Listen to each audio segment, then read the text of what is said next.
Boa noite. A região metropolitana de Belo Horizonte enfrentou nas últimas horas a maior chuva de toda a sua história. 3 mortes já foram confirmadas. Houve deslizamentos de terra e desabamentos em vários pontos. Para muitos moradores, foi um dia catastrófico. O carro da Defesa Civil passou de madrugada, dando alerta. Em questão de minutos, o Ribeirão transborda. O morador que fez a imagem desabafa. Não tem como dormir.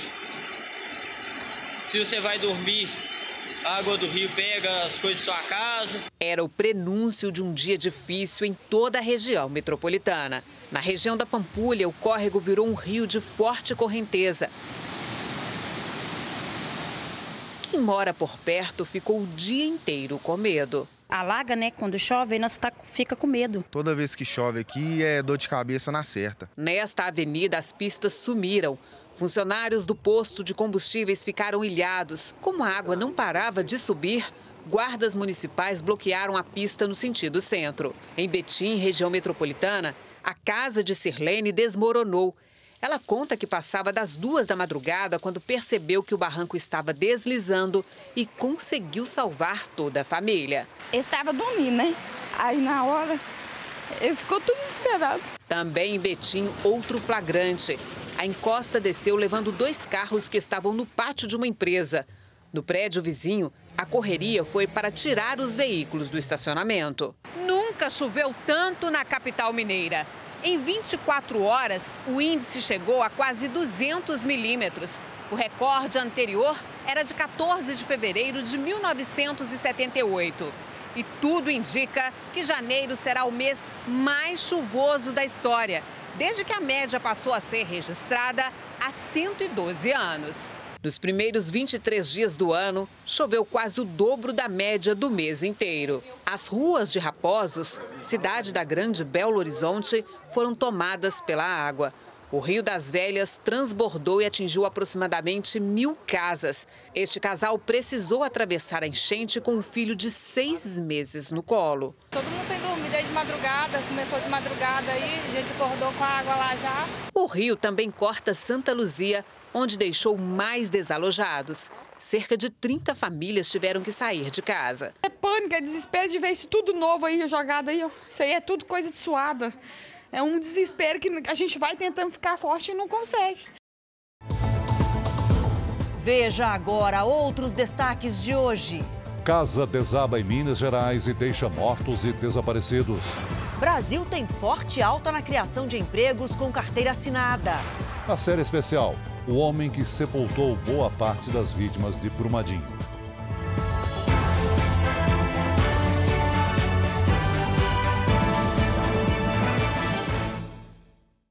Oferecimento Ágora. Investir transforma incertezas em planos. Invista com a gente.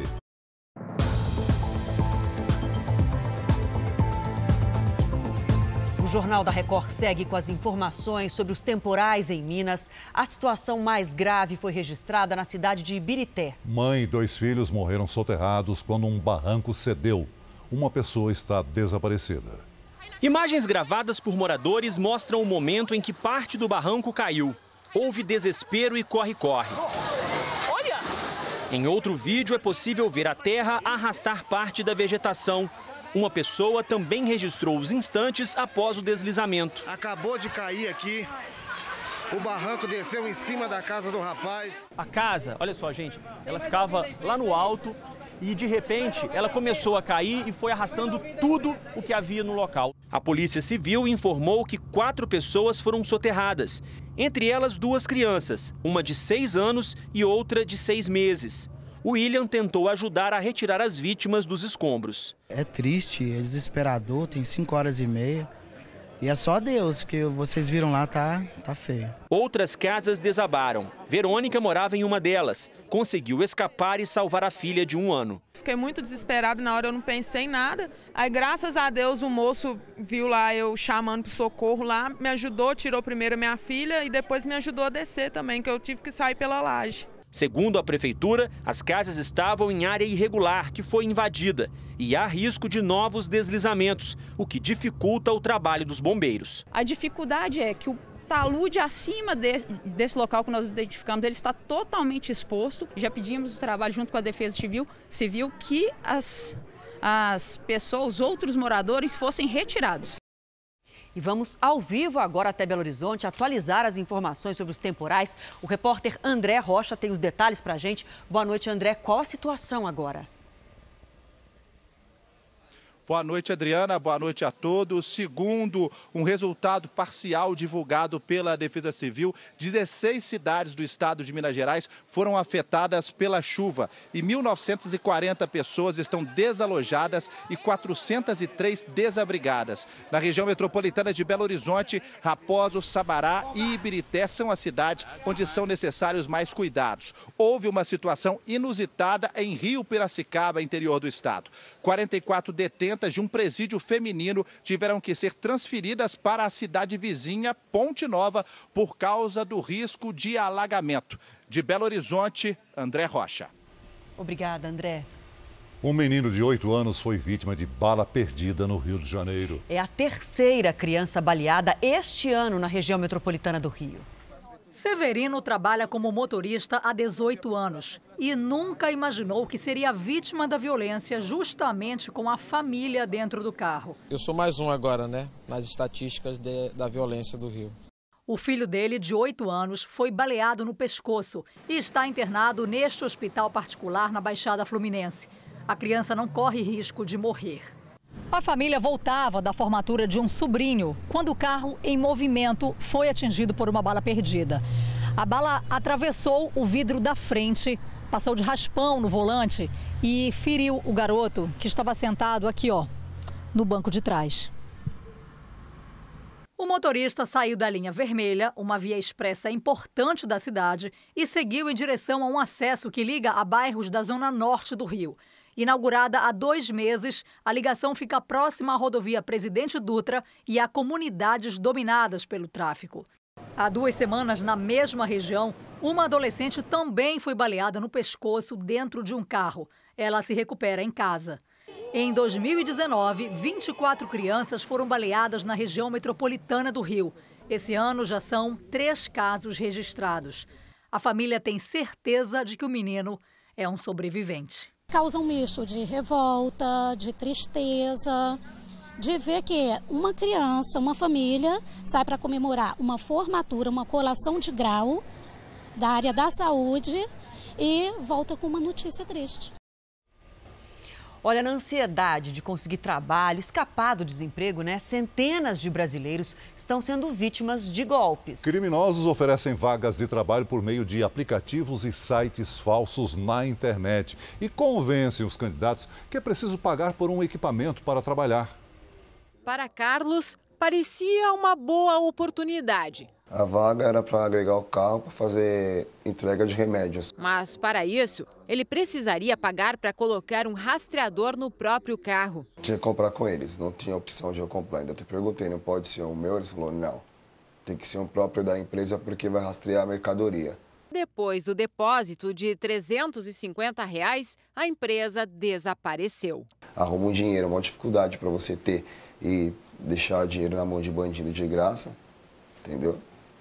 Para outra vítima, o contrato de motorista chegou por e-mail e as vantagens por uma mensagem de aplicativo. A empresa ela paga R$ 250 por saída, tá? A gente também fornece o vale combustível de acordo com a quilometragem rodada, um vale refeição no valor de R$ 18,90 por dia, um telefone corporativo e uma cesta básica. Ele não quer mostrar o rosto porque passou todos os dados pessoais e tem medo dos criminosos. Pagou R$ 600 para instalar o rastreador, mas ninguém apareceu. Pouco dinheiro que eu estava guardando para ir me mantendo nesse meio período que eu estou trabalhando 2 dias na semana. E assim é o que eu estava me sustentando, né? O que os golpes têm em comum é o uso da internet durante todo o suposto processo de contratação. Não há contato pessoal em momento algum. O que não acontece com as empresas, que apesar de usarem as redes para se comunicar, no final da seleção chamam o candidato, que não precisa pagar por cursos ou equipamentos para trabalhar. Não é natural cobrar para conseguir um emprego. Também não é natural para um material ou um equipamento que seja necessário para conseguir um emprego. Sempre tem que acender o alerta e principalmente quando envolve algum tipo de pagamento. Então, questionar, buscar referências, isso continua muito em voga. Essa denúncia que você acabou de assistir chegou pelas nossas redes sociais. E você também pode participar enviando sugestões para esse número que aparece na tela, é o WhatsApp do Jornal da Record. A água com aparência e cheiro duvidosos tem causado um enorme transtorno à população do Rio de Janeiro. Especialistas não recomendam o consumo. E agora à noite, a Justiça do Rio obrigou a Companhia de Água a entregar imediatamente um laudo sobre a qualidade da água. O Ministério Público do Estado também cobra explicações. A família do André nem pensa em beber essa água. No máximo, limpar o chão, lavar uma roupa. O jeito então é gastar, e muito. Tem filtro novo e ainda a conta da SEDAI. Mais de R$100 que ninguém consumiu. Tem pessoa que não tem condição de comprar um galão de água, tem que beber essa água com esse cheiro horrível, com esse gosto pavoroso. O que sai da torneira passa por esse filtro de carvão ativado para cozinhar os alimentos. Para beber, a água é mineral, que fica em garrafa estocada aqui na geladeira. E ainda tem a reserva, aqueles 2 galões. A família paga, cada um deles, R$13. Mas já tem gente aqui no bairro oferecendo o mesmo produto por R$30. Tá sem água para vender. A gente tá aguardando, tipo assim, pede de manhã para ele entregar aqui à noite. A crise da água virou um inquérito do Ministério Público do Rio. A companhia tem 3 dias para se explicar à Justiça. Já a Defensoria Pública pede o ressarcimento à população. Já existe a necessidade de compensação coletiva. Pelo simples fato da água ter sido fornecida de forma não adequada. A empresa, que desde ontem usa carvão ativado, afirma que o consumo está liberado. Hoje, moradores da zona norte da capital registraram a água que ainda chega às casas. Esse engenheiro químico alerta: ninguém deve beber o que sai da torneira e nem oferecer aos animais de estimação. Segundo o especialista, é obrigatório ferver e ainda filtrar a água para evitar contaminações. Quando você ferve, você evapora essa substância que está dando odor. Fazendo isso, vai poder dar essa água para qualquer tipo de pessoa. Um homem de 26 anos matou os pais e outros 4 parentes com uma arma semiautomática na Alemanha. 2 adolescentes ficaram feridos, um deles em estado crítico. O próprio atirador ligou para a polícia e aguardou os agentes no local. As vítimas tinham entre 36 e 69 anos. O suspeito foi preso. Ele tinha licença para a prática de tiro desportivo. A polícia classificou o caso como um drama familiar e investiga a motivação do crime. A França registrou os 3 primeiros casos do coronavírus na Europa e um segundo caso foi confirmado nos Estados Unidos.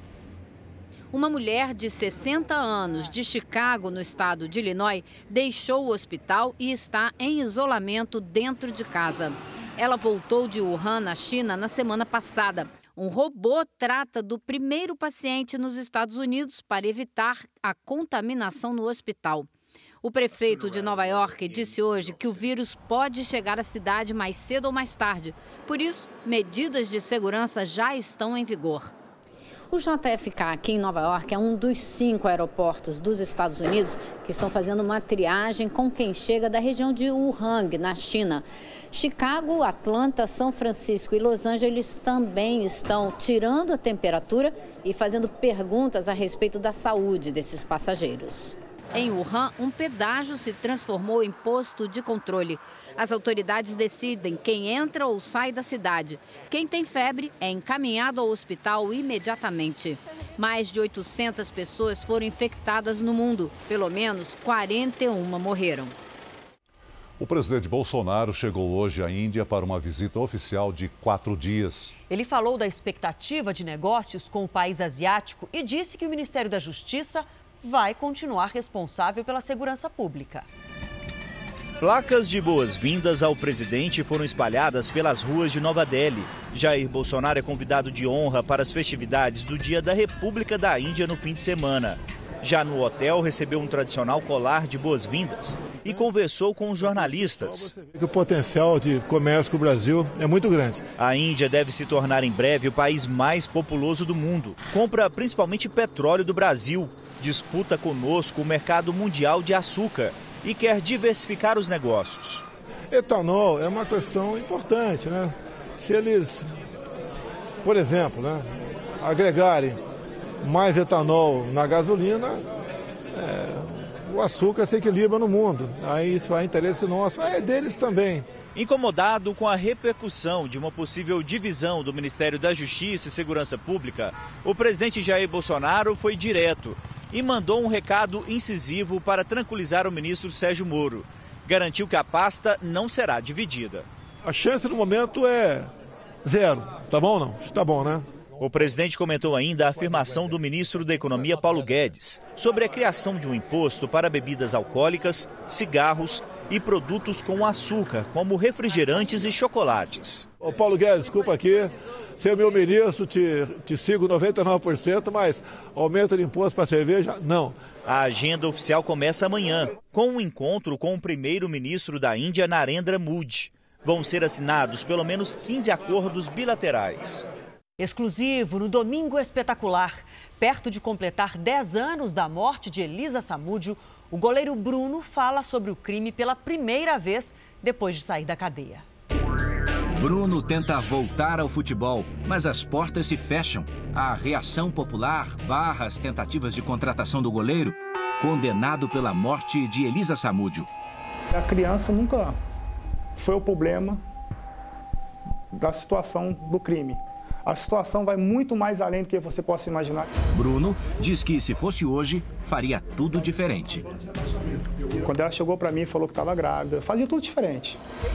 A mãe da modelo, que cria o filho dele, diz que nunca recebeu um centavo do jogador para cuidar do menino. Ela desabafa. Ele é um assassino. Um dos maiores desafios na minha vida é de um dia eu ter a oportunidade de explicar toda a situação pro Bruninho. É o que você vai ver no Domingo Espetacular, logo depois da Hora do Faro.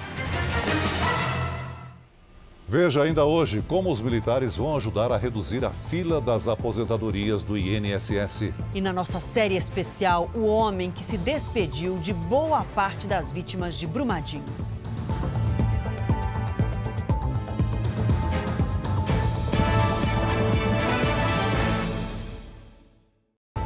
Números do emprego agora, em 2019, o Brasil registrou o maior saldo de geração de empregos com carteira assinada nos últimos 6 anos. Olha só, foram criadas 644 mil novas vagas, um crescimento de 21,63% se comparado a 2018. E os salários também tiveram um aumento médio de 0,63%. No R7 você encontra uma reportagem com as 15 profissões mais promissoras para 2020. O presidente em exercício, Hamilton Mourão, assinou o decreto que permite a contratação de militares da reserva para funções no serviço público, principalmente no INSS. O decreto foi assinado e já publicado no Diário Oficial. O documento prevê que a participação dos militares da reserva será opcional. Não são todos os militares que são obrigados, não vou convocando o José, o João, o Antônio. Né? Está aberto o voluntariado. Pode parecer que ninguém queira, eles não são obrigados. O governo espera contratar até 7 mil militares para que eles possam reforçar o atendimento nas agências do INSS do país. A expectativa é que 3 mil analistas de carreira do INSS sejam realocados. Em todo o Brasil, são quase 2 milhões de processos com pedidos de benefícios em atraso. Quem for escolhido vai ganhar 30% de adicional sobre o valor que já recebe como inativo. O governo estima que o custo para acabar com a fila de pedidos no INSS será de 14 milhões e meio de reais por mês. O chamamento dos militares ainda dependerá de aprovação prévia dos Ministérios da Defesa e da Economia. Segundo o texto do decreto, o Ministério da Defesa vai examinar se esse contingente pode ser mobilizado e se a complexidade da tarefa está de acordo com os postos dos militares. Já a pasta da Economia avaliará se há necessidade das contratações e recursos disponíveis para elas. O Ministério Público Federal entrou com uma ação na Justiça para suspender os calendários do SISU, do ProUni e do FIES, devido aos erros na divulgação das notas do Enem. Por esse pedido, é preciso realizar uma auditoria nas provas de todos os candidatos. Por enquanto, as inscrições do SISU seguem até domingo. Veja a seguir a tecnologia brasileira que transforma esgoto em combustível de carro. E na nossa série especial, a história do coveiro que enterrou dezenas de vítimas da tragédia da Vale.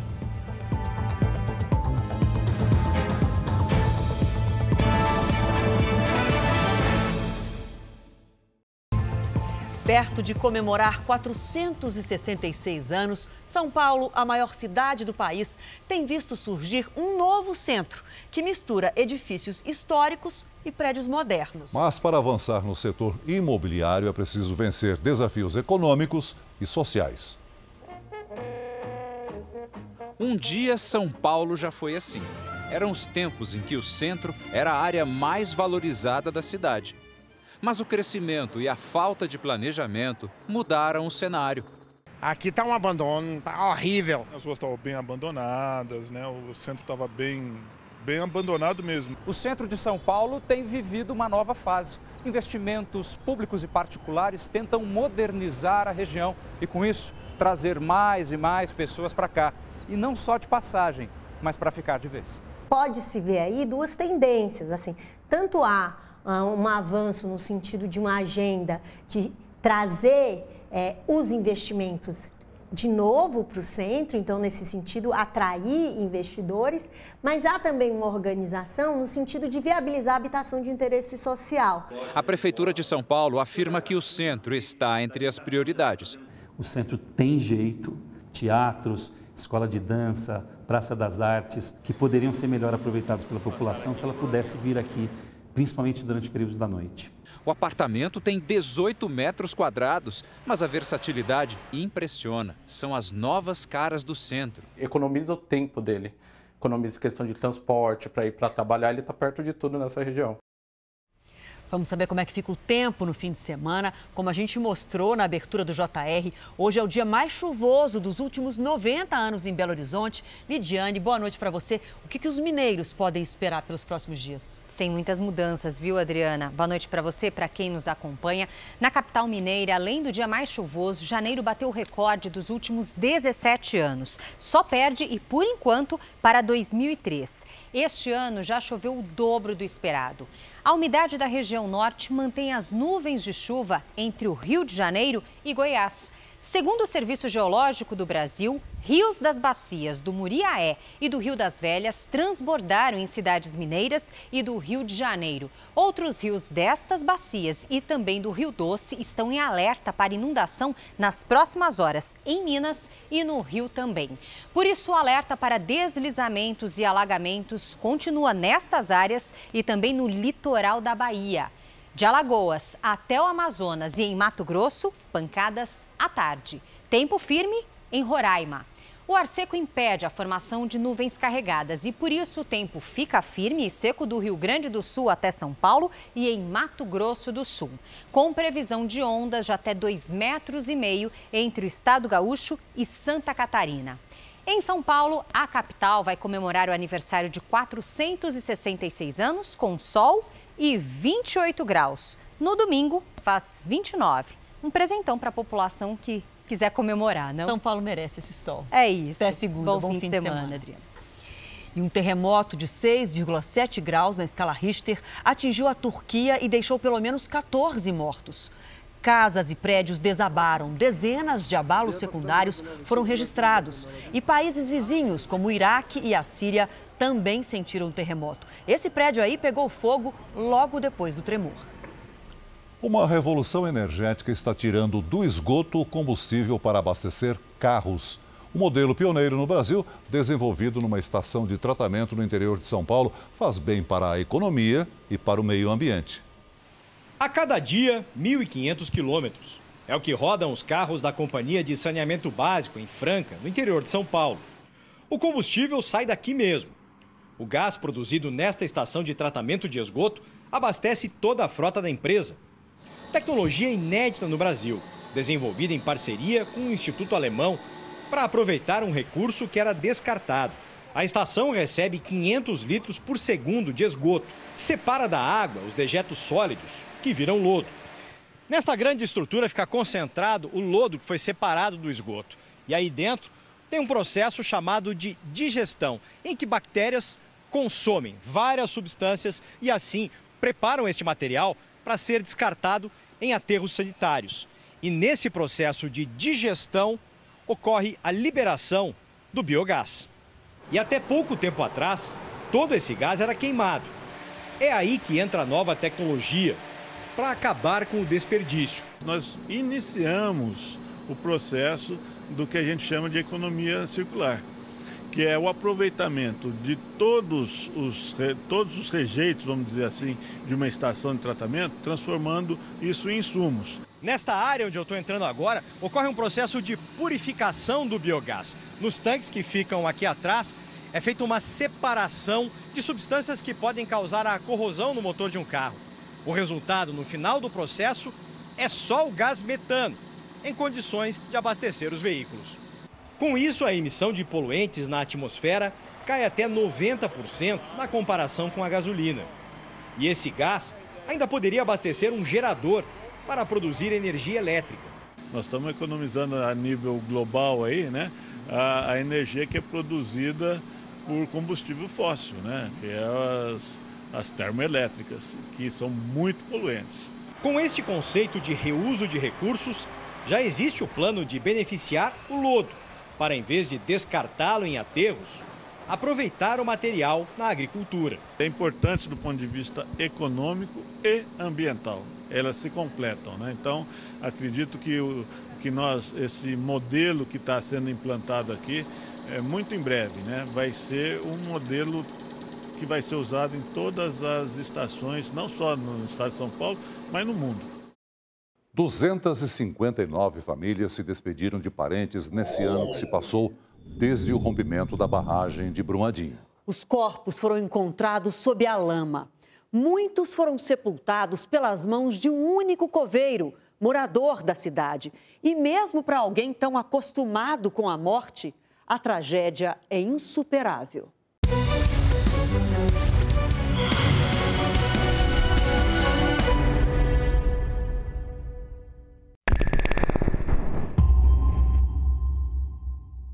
Ela tinha problema de liquefação? Não, é o que o senhor mencionou. Fator de segurança baixo, potencial de liquefação. Se eu falasse para o topógrafo que ele tinha potencial de liquefação, ele não ia entender o que é um potencial de liquefação. Por isso que eu escrevi problema de liquefação.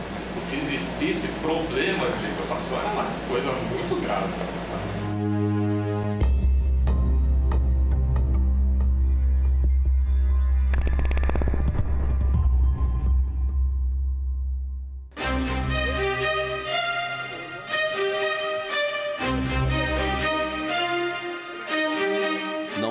Uma família sequer em Brumadinho que não tenha experimentado a dor da perda no crime da Vale. Jenner, Paulo, Las Casas, Nelo. Meu amigo Geraldo, Cleusane, Coelho Mascarenhas. E nesta casa mora uma família numerosa. É o lar também do responsável por colocar um fim na história dos que se foram. Seu Antenagos de Jesus ganha a vida enterrando os mortos. A gente está fazendo aquilo que é preciso, que a própria família, tanto a minha família quanto a família do próximo ali, é a pessoa que tem que sepultar aquilo. Ele não pode ficar acima da terra.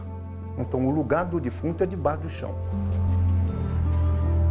Ao entrar no cemitério mais antigo de Brumadinho, naquele 25 de janeiro, seu Antenagos jamais poderia imaginar que os dias seguintes seriam os mais difíceis da vida dele. Há 21 anos na profissão, coube ao experiente coveiro a dura missão de enterrar amigos e vizinhos de um longo tempo de convivência.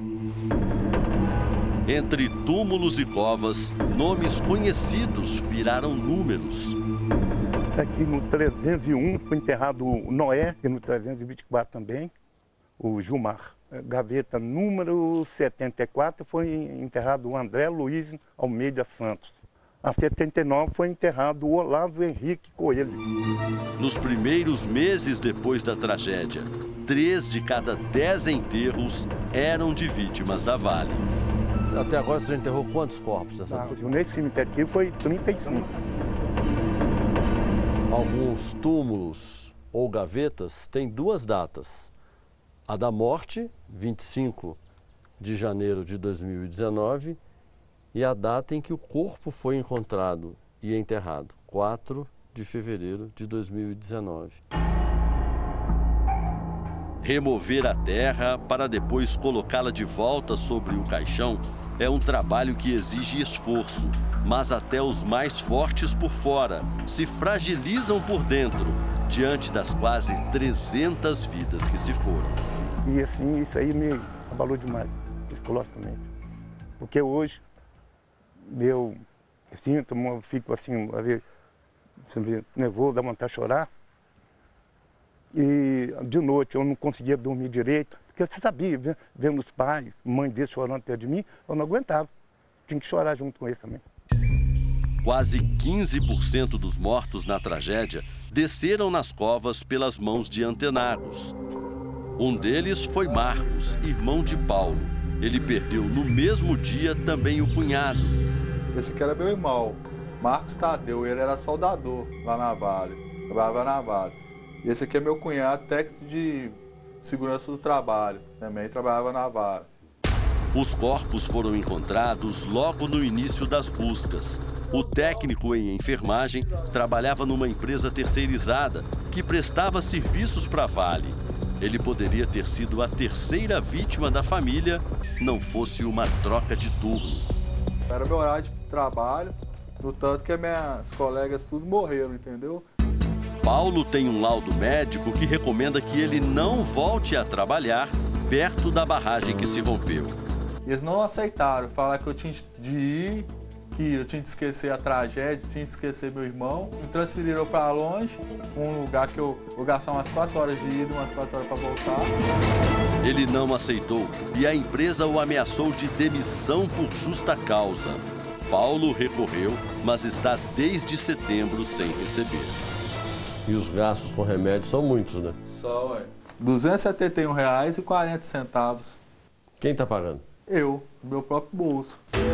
Enquanto o técnico de enfermagem agoniza uma depressão e perda salarial de R$ 1.300 por mês, a Vale acumulou mais de 7 bilhões a serem repassados a acionistas, mesmo com as perdas da tragédia. Em 2015, eles ganharam 15 bilhões de dólares, essa diretoria executiva. Em 2017, 22 bilhões de dólares.